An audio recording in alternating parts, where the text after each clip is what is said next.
Good evening, ladies and gentlemen. My name is Somaira Mohsin and I'm from Glasgow. I represent the Scotland Reading Group chapter for the organization Joy of Urdu. Joy of Urdu is a volunteer-run bilingual organization which promotes Urdu language and literature and has reading chapters all over the world. I am honored to be invited here in this forum to recite Urdu poetry, especially on Pakistan Day. Having lived in Scotland for over 20 years, I'm very proud of my dual heritage as a Scottish Pakistani. Urdu is a beautiful language, and I believe that language connects cultures. It brings people together and promotes shared values. Poetry and literature cannot be kept within national boundaries, especially in diverse societies like here. And this is very evident with the Pakistani diaspora's effort to keep the language alive and booming. Now, the idea of Pakistan was first constructed by Dr. Allama Iqbal, which you also mentioned, who was a famous lawyer, philosopher, and he was then the national poet of Pakistan. He said, and I quote, "Nations are born in the hearts of poets." He and other poets, such as Faiz Ahmad Faiz and Abid Jalib, inspired generations with their poetry, encouraging people to stand up for what they believe in. I myself grew up in Pakistan in the 80s, and it was a time of military rule and oppression. Some of the strongest opposition to that rule came from Pakistani feminists and activists, including a number of remarkable poets such as Fahmida Riaz, Kishwar, Naheed, and Ada Jafri. They challenged the dominant patriarchal and cultural norms in the country. As Women's Day was also celebrated last week, so the first poem I've chosen to read is by Kishwar Naheed. It is called in Urdu, Hum Gunagar Aurtein.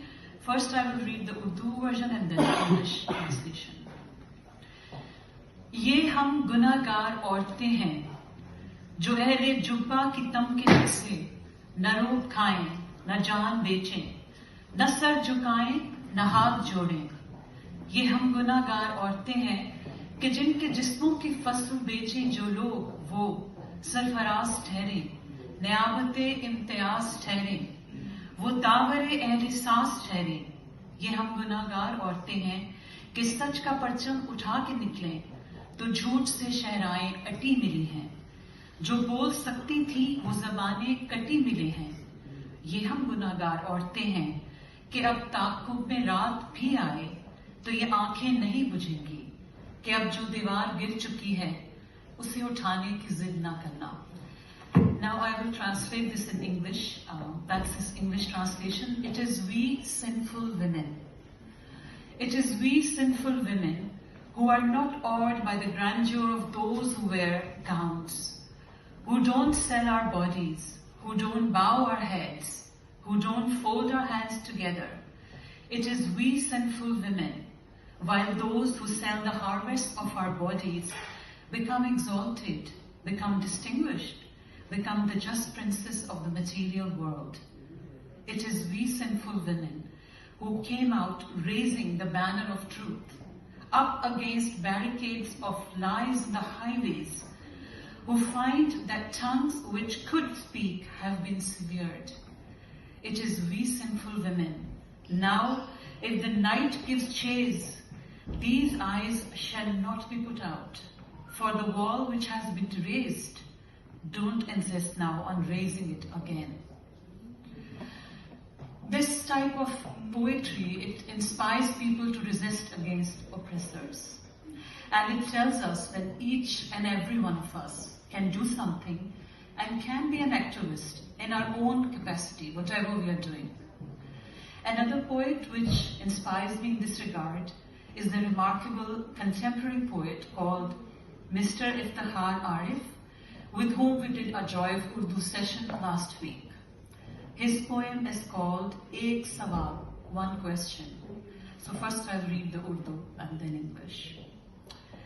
मेरे आबाओ अजदाद ने हुर्मत आदमी के लिए ताअबद रोशनी के लिए कलमाए हक कहा। मक्तलों, कैद खानों, सलीबों में बहता लहू इनके होने का ऐलान करता रहा। वो लहू हुर्मत आदमी की जमानत बना, ताअबद रोशनी की जमानत बना। और मैं पाबरहना सरेकू चाहे एहतियाज, रिस्क की मसलहत का असीर आदमी सोचता रह गया, जिसमें मेरे उनका लहू है तो फिर ये लहू बोलता क्यों नहीं। And now the English translation, a question. Sorry, I get emotional at this part. Such an emotional point. My forefathers spoke the truth as they saw it, for the glory of mankind, for honor's sake, for the eternal light. This blood became a beacon for all those who stood against tyranny, and the blood following